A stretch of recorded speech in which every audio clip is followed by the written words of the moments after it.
Um, as we are discussing about the e-commerce, we need to know some of the area that AI is tremendously helping, especially the small, mid-sized business and also larger businesses as well. So let's look into the core areas where it is impacting significantly and the bottom line of every e-commerce business. Number one, conversion rates and average order value. That means whenever I have a customer, I can convert that customer when they come in and get buy something. And with that average order value, if I can increase that, if somebody buy $100, from a cart or $10 from a cart, and if I can add 20%, two more dollar within the same experience, I would get two more extra dollar from the customer in the e-commerce side because amount of time the customer is spending in my site. If I can increase that average order value, that just increases as a whole. Typically, how it's done, these are the things can be done using AI, tracking those percentages and showing what are the customer may be interested in and show them some bundle price, give them some incentive, provide some, maybe some sort of promotion, as well as, marketing efforts. Maybe, oh, okay, you are buying this piece, but typically people buy the other piece with it. You have seen that in Amazon.com and such. So this became much more affordable and easily integratable with AI today. Then customer acquisition cost and customer lifetime value. What we need to do is really need to focus on how much it's costing me to get one customer.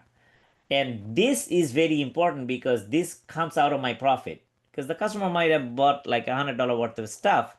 And I assume that, let's say I have a 30% profit, $30. But if my acquisition costs go up, because just to get that customer, I have to do a lot of things, that means that's my acquisition cost going up. So knowing those number is extremely important. And where am I spending? And how am I getting that customer?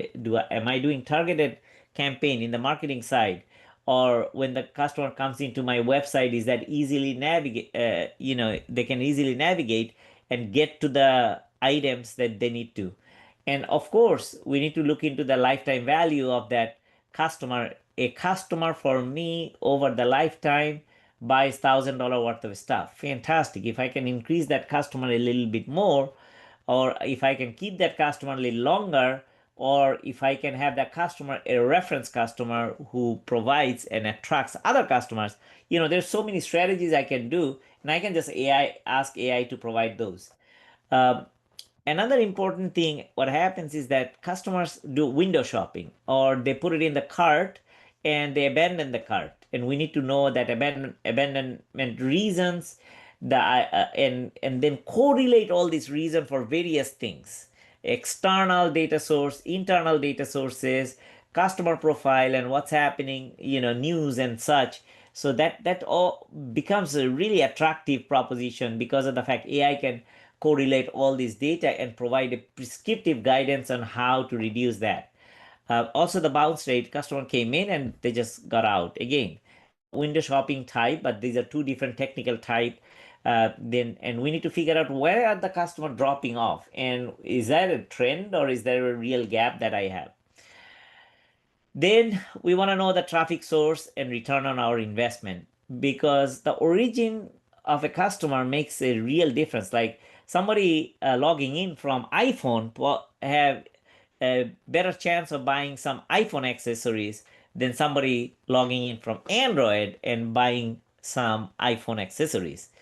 Obvious reason, but there could be a lot of other reasons. If I'm in the location based tracking, because if I'm within a geographic area and I want to know whatever the best food out there possibly is really the source of the traffic that comes in based on the telemetric data.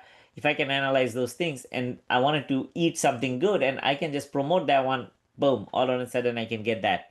Again, that geofencing and using some other technologies and asking AI to provide a comprehensive strategy and implementing that makes it super easy.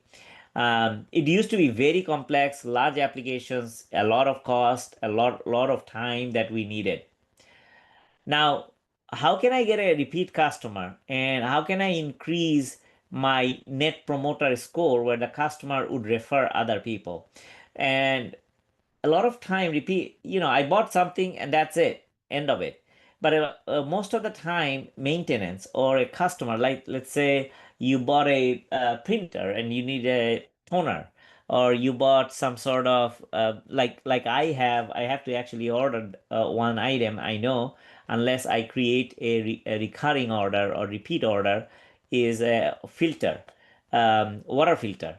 This is it's a pretty a good deal for me, so that I don't have to buy bottle of water, and I don't have to do plastics and such. Just use the water filter, but I have to buy that water filter. I gotta buy from anybody. So if one of the e-commerce company provides me easy way of getting that, I will do that. And there is a ton of e-commerce site that actually works on water filter. You guys know about diaper.com and all other sites that we need those services. So if you think about this you can really and immediately supercharge with various generative AI solutions like personalization of the shopping, prediction of the behavior, boost of the conversion rate. So all of those things just add to your bottom line and maximum profitability. You wanna go next, George? Next slide. So if you're looking at the generative AI usage in e-commerce, that actually comes from multimodal e-commerce. If you think about that, because I want to write a product description, I want to get to the market fast. I need to see this image. I need to personalize the recommendation. I need to create a campaign. And for that, I need a chat GPT to do the text, DALI to do the image, and Grok to create that whole campaign and such. And a lot of other tools, those are readily available for anybody to use. In fact, a lot of us are already using those things. So now I don't have to go for it like enterprise grade. Somebody have not touched it, or it's very costly for people to understand. It's like all consumerized and democratized already.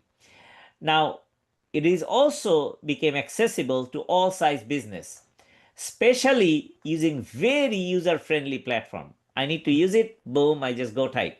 Or I need to use it, I call an API, integrate into my systems, and it's done. And these APIs are so easy, so simple compared to the previous ones. It's just go to the site, generate API key, boom, come in and bring it to your site. Also, you see the accessibility of the AI tools are very, very affordable for small, medium-sized business. And this is really key. Before, I had to spend a lot of money, a lot of effort, a lot of access and training, and for any of those AI tools don't have to do that. Yeah, I shouldn't be saying AI tools. I should be saying the machine learning models before, because you need to really understood it properly. You needed to spend some time with the data scientists, make sure that the use case is there. You still need the data scientists, but these are readily available for a particular use case that you might already have. Then the next one is a massive consumer shift to digital first. If you look at the revolution of using a handheld phone, mobile phones, and having that particular experience from I can buy from anywhere, anytime, whenever I need it, whatever I need, a small component or the whole bundle, that is tremendous now. I can actually, let's say I want to buy a shirt and pant and a tie and something that I need somewhere I need to go. I can put that in with my picture in front of a camera, taking it with my, meaning that my phone, like I just got this what is it, S25 Ultra, and you take a picture. I just did it. I was just showing to one of my friends. It actually shows all the dress that I can put on, or maybe my daughter or my significant other. I want to buy something for them. I have a picture. I put it in, and they look great, and then I can just buy it. So having this digital experience and the virtual experience, we didn't have it before. In fact, tailoring, customization, from medicine to the clothing to the consumer goods, all of it, I can customize so much so uh, time I used to spend, which I don't have anymore. We don't have times anymore anyway, and I can spend more productively and making that happen. That shift already happened in digital first. And now if I provide the e-commerce with the digital first, it just makes sense. Whatever I need, again, whatever I need, whenever I need, however I need it, I should be able to click the button and get that. The last and most important thing, the global markets are adopting AI at record speed. Almost everybody has an AI. Everybody has an AI chatbot. Naturally, I can ask. I don't have to say anything almost, like I can talk about it. I don't have to type the details of it. Just okay, this is what I want, kind of like, and for this particular occasion, boom, it gives me a perfect thing. It doesn't overwhelm me with tremendous amount of overloaded data and I have to sift through. It just gives me specifically what I want. And this is where the generative AI comes into play. And it actually guides me through whatever the best way to do it. A lot of time we buy, and I have it too. I go to Home Depot and buy a bunch of stuff and never even opened it. But now with the AI, advent of AI, what's the benefit of it? Oh, okay, I can take a picture. Okay, I gotta put these tiles in the fix the tile or fix something or paint the house or do something. So it actually guides me through. Okay, you need to buy a paintbrush. You need to buy this paint. You need to do this, and this is the color code, and give it to them. So specific that I can get. It makes me significantly more productive. So that means that generative AI has tremendous amount of use cases specifically for small and mid-sized e-commerce businesses. Now, what are the key challenges that we run into? We do run into a lot of challenges, specifically scaling of the personalization with limited resource. Like I can't buy a GPU server and ton of them. It's just not possible because whatever I want to process, it might be limited. Also, I don't want to give my data to other people, my consumer data, my behavior analysis to other people, because they would get my essentially my competitive advantage over me with my help. Why would I do that? The personalization is also very important because of the fact I I need to give my information targeted for my user. Instead of the user is searching for what they need, I would tell them what they need, making it easy for them. That is very hard to do. It takes a long time. Uh, Essentially, that's one of the core challenge that you have in any e-commerce business. You also have a big issue with the customer service. Like all on a sudden, maybe Black Friday, I'm gonna need 200 people to answer the calls and respond to the chat, and and provide information. Huge effort, and then the day after, I need only one person, two people. Not only that, on a regular basis, let's say you are a financial services company like mortgage or banking services, you need continuously certain number of people. And maybe if you're in New York, you will need 20 different language to talk to. Now you have five people or two people, they don't speak all this language. How can you support it? This becomes because you wanted to personalize, you wanted to give the right information, you wanted to speak in their language. How do you do all these things? It becomes a big issue, big challenge. The inventory forecasting is also another thing. We don't know when this thing is going to be sold, so we kind of like start guessing and getting some sort of data from somewhere, but we might be missing. Oh, okay, if it is a rainy day, I'm going to sell some more umbrella, but that's a third party data, is that right? This is a map and weather data that I can put it in, and before I know tomorrow is going to be raining, I'm just going to put all the umbrellas up front. Boom. And or if you go to the e-commerce based on the weather is sunny, then I'm gonna give them a guidance how to go to beach. And when you go to beach, buy this, get a towel, get a swimsuit, and make sure that you have the sunscreen. So package it up and provide that as such. So again, I just gave you a weather data. You can geofence yourself with a lot of other things. Oh, okay, I am within the parameter of within a walking distance of a Starbucks. Boom, it might pop up. Hey, if you want a coffee and today is really hot and you should get an iced whatever mocha right now, grande size from the Starbucks, and you'll get something off, or you get an incentive, or you become something. So that becomes a tremendous amount of powerful things. Again, the marketing capacity is tremendously limited because of the fact there is so much resource you need, especially for the smaller organizations, small to mid size. Now, if you look at with the generative AI, they made all of these challenges really affordable, accessible, as well as implementable within a very short time, and you can iterate continuously on it. So AI driven personalization engines are readily available. You can just start using it. Remember, before you needed to have the machine learning, fine tuning, pre trained models, or training those models, very costly. Now these are already there. 24 by 7 customer support. Instead of people, you can have a interactive natural language chat, SMS, voice like WhatsApp and such. There's so many things that you can do. Actually, people can call you back and use your language as well, in your tone, and your voice per se. So you can start training, having that availability was not there. We just couldn't do it before.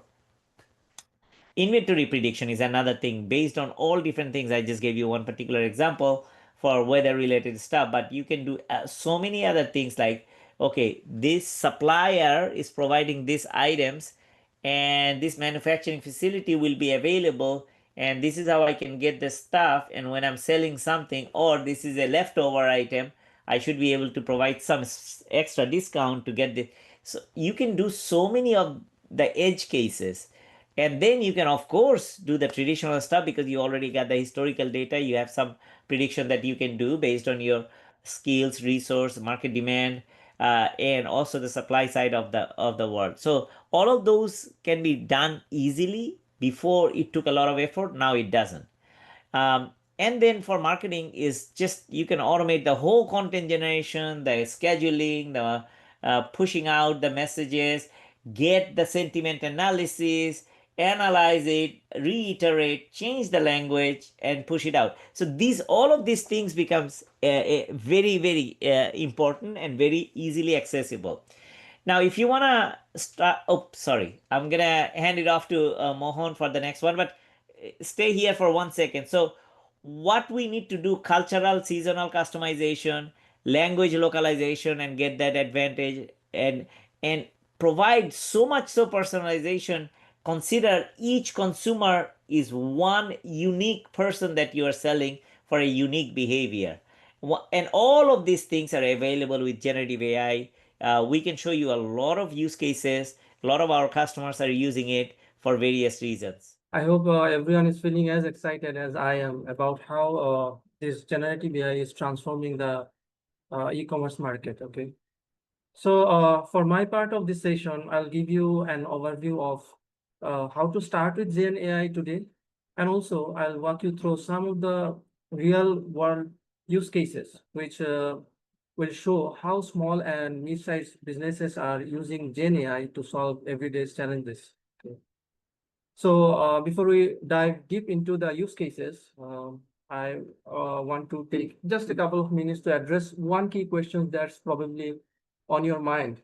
So, and that is, how do I actually get started with Gen AI? Okay. So, and the answer is you don't need to change your entire business or hire a team of data scientists. Mr. Jaman also mentioned about those things. You simply start small. Pick one use case that's already causing friction in your daily operations. Maybe it's writing product descriptions, maybe it's handling repetitive customer questions, or even planning which products are likely to sell next month. So once you have identified that one area, the next step is to explore the right AI tools or platform for that specific needs. Now the ecosystem is growing fast, and today there are many tools built specifically for small businesses and mid-sized businesses. Many of them work like extensions, okay, and you can play with those extensions, okay, with your existing systems, okay, like Shopify, WooCommerce, Magento, Squarespaces, okay, those things. Then comes the part that unlocks the real value, training it with your own data. So normally we get the tools with public and some premium data set. Okay, those are great, but when you layer it in your product catalog, FAQs, customer history, or even tone of voice, That's when the AI becomes uniquely useful to your business. Okay. And finally, treat it like an ongoing partnership. Monitor the performance, track the time or cost savings, and tweak it as needed. So GenAI is not a one-time install. It's something you iterate on over time. You will move from experimenting with one use case to building a real competitive advantage. Okay. So remember, start small, choose small tools, feed it with your data, and keep measuring. Okay. Keep looking for the results. That's how you go from AI curious to AI powered, one step at a time. Now let's talk about some of the real life use cases. Okay, and the first one I mentioned here, that is personalized shopping. Okay. Big names in e-commerce field like Amazon, ASOS have set the standard. If you visit once on their website, and your feed is suddenly filled with spot-on recommendations. Okay. But now even small businesses can offer similar experiences without hiring large data teams or expensive developers. Okay. Take example of any boutique. So one boutique called Olive Clothing in London. Okay, they use AI powered product recommendation. Okay, on Shopify. Okay. So that use a real time data. Okay. What they clicked on, what the user buying. Based on that, they prepare a data and they predict what needs to be done later. So think of a user from like Berlin, okay, on your site, who lands on your site, and instead of showing your full summer collection, maybe you are running it from US or India. Okay, so instead of showing your full summer collection, AI can highlight products that match the weather in Berlin or trending styles in Europe. Okay. So tools like LimeSpot, Clark.io, or Shopify Magic, okay, these made possible. Okay, they analyze customer data instantly, and it goes beyond the website. AI can personalize follow-up emails too. Okay? Instead of sending a generic comeback message to the customer, it might say something like this: "Still thinking about that T-shirt? Here is 20% off to help you decide." So that level of relevance drives engagement and conversions. And the best part is, even without tons of historical data, these tools learn fast. We can start small and within weeks see the powerful results. So that means now the personalization is no longer like a luxury. Okay, with generative AI, it's real, and it is it is achievable for every brand. Okay, whether it is small or mid size. Now let's talk about the second use case here: smarter inventory. We have all faced it. Okay, overstocking products that don't sell, or running out of bestseller at the worst time. So that's a lost revenue, lost trust, and extra stress. Um, Big retailer like Unique.io use AI to predict demands using all kinds of data, from weather to festivals to ad campaigns. And the exciting news is small size businesses now have also access to similar tools with very less cost. Um, Take Tea Trunk, a mid-size tea seller in Bangalore. Okay, they started using a Shopify integrated AI tools that suggested uh, restocking certain brands based on reorder patterns and Google search trends. And the result, they avoided over ordering and saved thousands of dollars. Or consider a skincare brands in Los Angeles. They used to struggle with stock levels across global warehouse. Now, with tools like Inventory Planner or Stocky, they forecast regional demand more accurately. So with generative AI, instead of guessing or relying on outdated spreadsheet uh, or documents, you get real-time suggestions: what to stock, when to reorder, and where to allocate. AI even spots pattern like Ramadan uh, in Indonesia, or how rainy week in Paris can spike umbrella sales. similar example that Mr. Zaman have also given. So it's like having a smart inventory assistant. Okay. Now let's talk about the third use case, customer support. Okay. Customer support uh, is really important while running an e-commerce business. Suppose your team getting email at 2 a.m., WhatsApp messages during dinner time, and not enough people to respond. So AI can be a game changer here. Okay. Snox, a company, a clothing brand in Germany, reduced its response time from 24 hours to under a minute. So imagine, earlier they were giving manual response. The people used to, receive the message, and maybe they are not in the office at the moment the message came. But now, with the help of Gen AI, they are giving response in a minute. Okay, across 3 different languages, all with AI bots. Okay? No human touch, and these bots are not boring or robotic. They are trained using real company FAQs, return policies, and tone of voice. So there are some other tools like TDO, Zendesk AI, Freedy. Those tools let you launch a smart chatbot in just hours. If you run a handmade bag store in maybe in Philippines, or constantly get asked, do you ship those to Malaysia? Okay, so your AI bot can handle it instantly, uh, even while you are sleeping. Okay? So that's really amazing. If you need multiple language support for markets like Europe, these bots can also translate and respond in the customer's native language. So AI is not here to replace human. It's here to help your team focus on bigger issues, while bots handle the repetitive ones. And the result is faster responses, lower support costs, and happier customers. Now let's talk about the fourth use cases here. I mentioned real-time marketing. Most businesses wear a lot of hats. Marketing often ends up last on their list, less priority. But AI now helps you produce content that looks like it came from a big agency, fast and affordably. A US based hot uh, sauce company named Hutonist. They uses AI to create blog content, emails, and product descriptions, all matching their brand voice. When they tested AI-generated social captions, engagement went up to 35%. So similarly, a lot of companies are already using these things.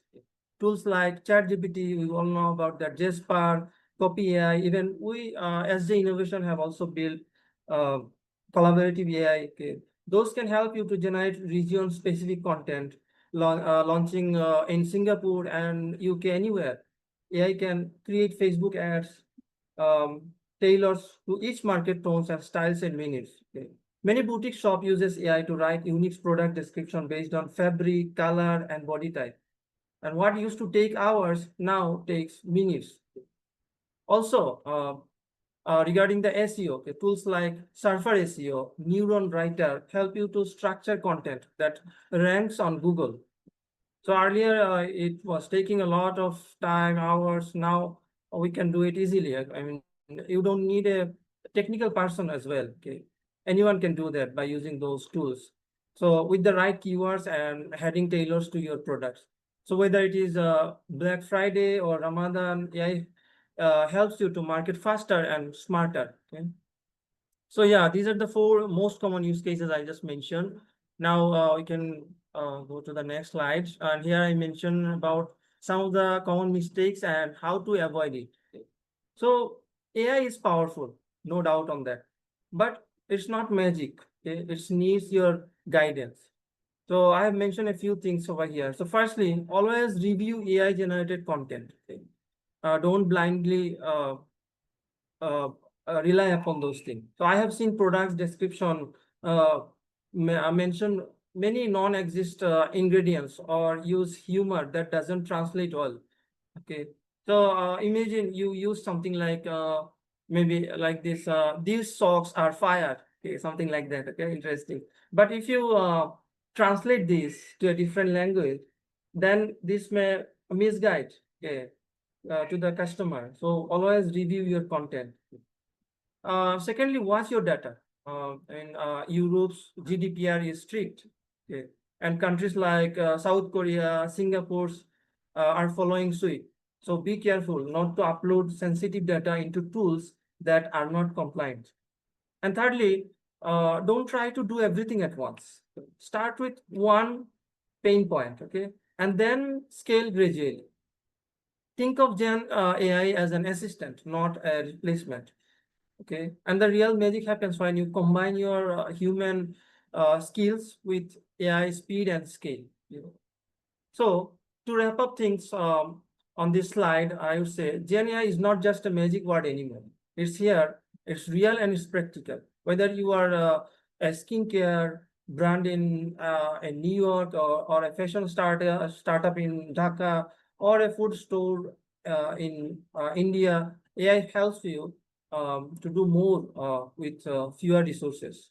And you don't need to be a you need to be a, you don't need to have Silicon Valley budget or a team of engineers. Okay. The tools are accessible and becoming easier every day. So how do you start? Pick one area, maybe customer service, product content, and test uh, one AI solution.